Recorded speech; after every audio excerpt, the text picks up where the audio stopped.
right, those are the live visuals that we are getting from Japan. Prime Minister Narendra Modi, the last part of his visit is happening there. And remember, it is his two-day visit. Prime Minister Narendra Modi is scheduled to have lunch later in the afternoon. And these are the interactions before he heads for the lunch with his Japanese counterpart. And Prime Minister Narendra Modi there, riding the train there, and interacting and getting to know about the Japanese infrastructure. So the train infrastructure development discussions are going on there. Prime Minister Narendra Modi on board the Japanese train there. And after this, Prime Minister Modi will be heading for a lunch with his Japanese counterpart. And at around 12:20 p.m., he will conclude his Japan visit, and he will be reaching China at around 1 p.m. to 1:30 p.m.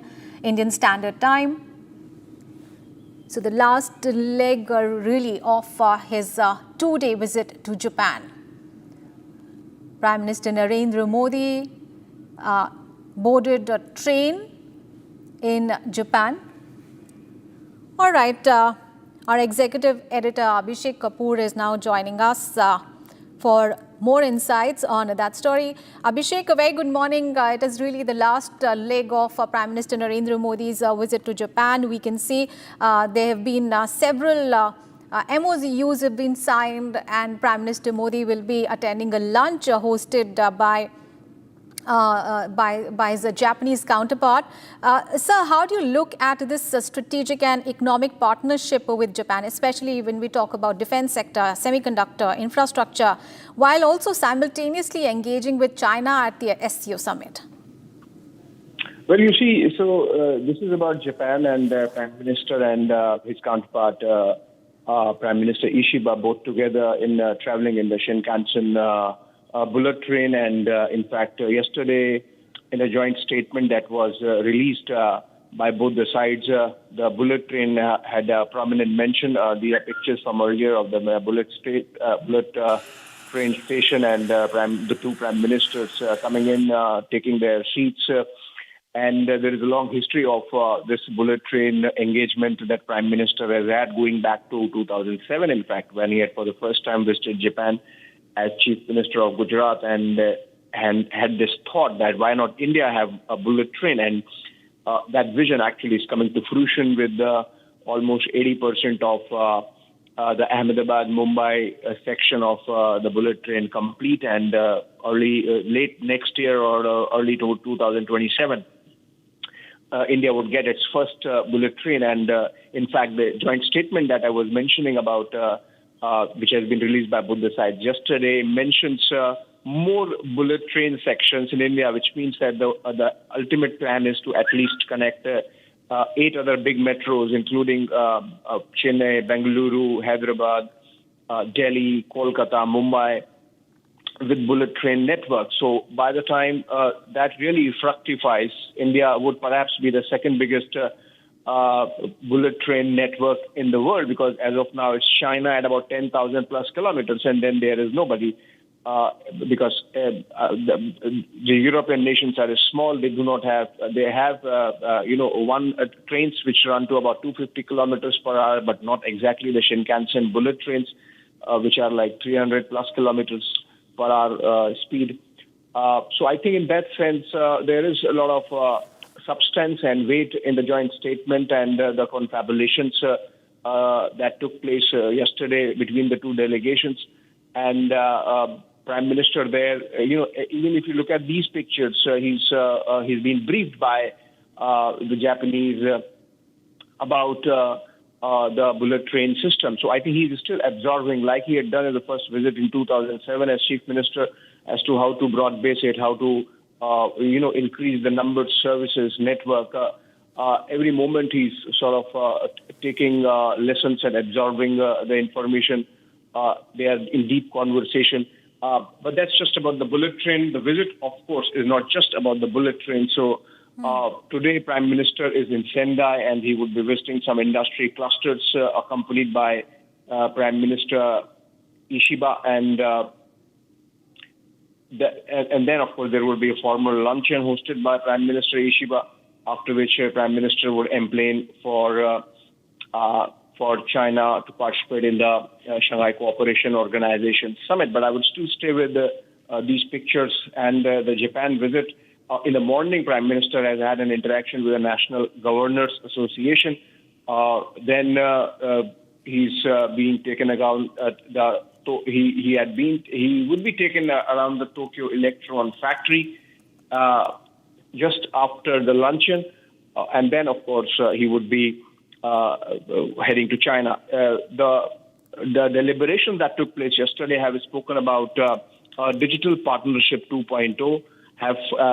They are focused on rare earths and critical minerals, and which means that India and Japan are going to coordinate a lot on semiconductors, which are actually the bedrock of the AI revolution, and which means that the two nations would be coordinating a lot. The joint statement does speak about the summit later this year in India and the possibility of the two leaders meeting again.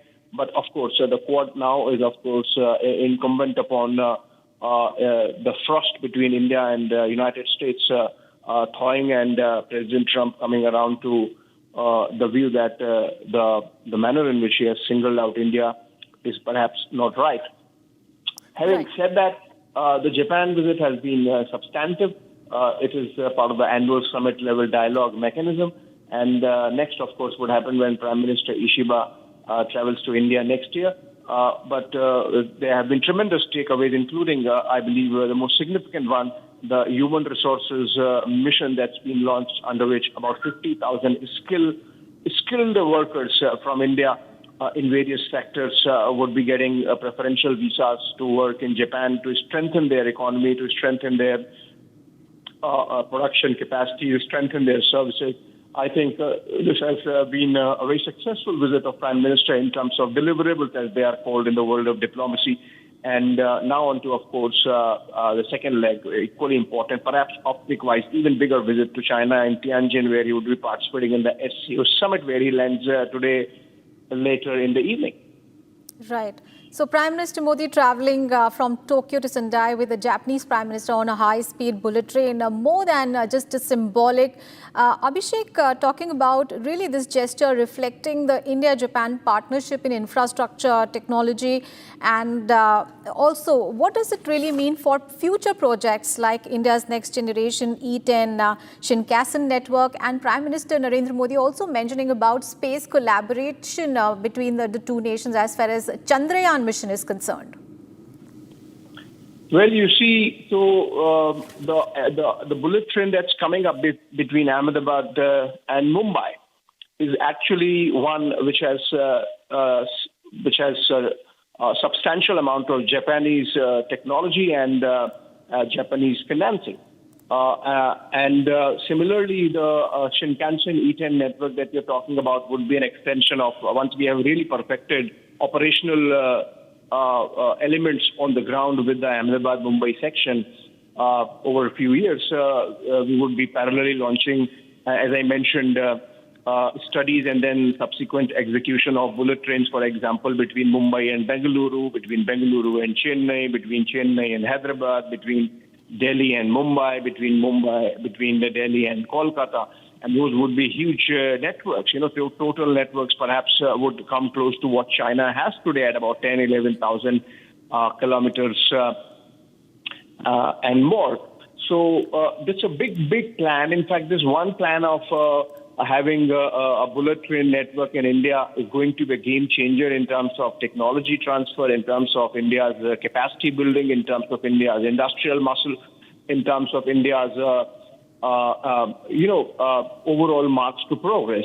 Because if, for example, instead of the 20 hours at the least that it takes now to travel between or 18 to 20 hours that it takes to travel between Delhi and Mumbai. If with bullet train you are doing that in about 7 hours, 8 hours, that's a game changer, which means from Delhi to Mumbai becomes an overnight journey. So in that sense, similarly for Delhi to Kolkata or for Mumbai to Chennai, the point is that like in the case of the Ahmedabad-Mumbai bullet train, so of course in the future network, Japan is a reliable partner. Japan, in fact, after Russia, which has since independence of India, never taken one position which is inimical of India's broader development goals and international positions. Japan comes next. Sometimes Japan might have been swayed by the West in terms of, for example, post-nuclear test sanctions, and there are sensitivities involved in the case of Japanese when it comes to anything nuclear.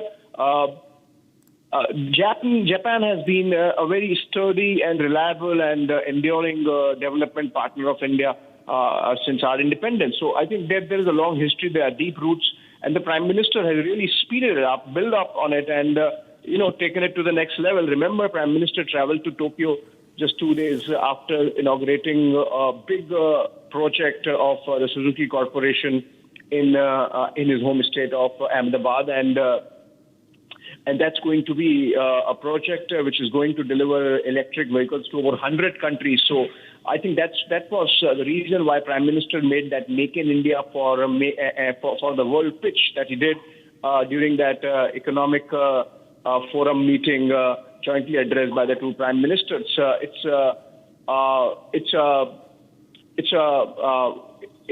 a fantastic deliverables-driven visit, I would say, of the Prime Minister that has panned out over the last 2 days, chock-a-block with not just optics, but a substantive dialogue and meetings and an appraisal which really has given a guidance for the next 10 years of the India-Japan relationship. The fact that there was an announcement that Japan would invest, it's already one of the top 5 FDI investors in India, and it would, over the next 10 years, invest something like 10 trillion yen, which roughly translates to about $70 billion.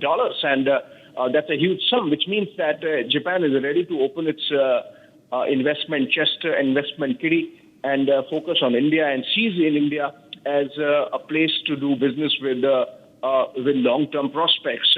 So all this talk of China plus one is something which has credo. And remember also that this visit is happening when just yesterday we have had a fantastic GDP numbers for the first quarter of this financial year at 7.8%. It's booming, and it's a statement of sorts that India has made in the last 10 days between the GDP numbers and the upgrade that many of the credit rating agencies have given to the country, the sovereign rating, so to say, for example, of the Standard & Poor's for the first time in 20 years. I think what we are seeing is a very different kind of India, not just weathering the Trump headwinds, but also engaging with the world with a level of confidence where everyone believes that, yes, this is an idea whose time has come, this is a nation whose time has come, and let's engage with them. And that's what seems to be happening, except for the fact that in the case of Japan, there are deep-rooted mechanisms, and there is a history of friendly relations, and that makes this that much more special and strategic partnership. Right. Abhishek, thank you so much for those insights there on that big story we are tracking, Prime Minister Modi's day 2 of a Japan visit.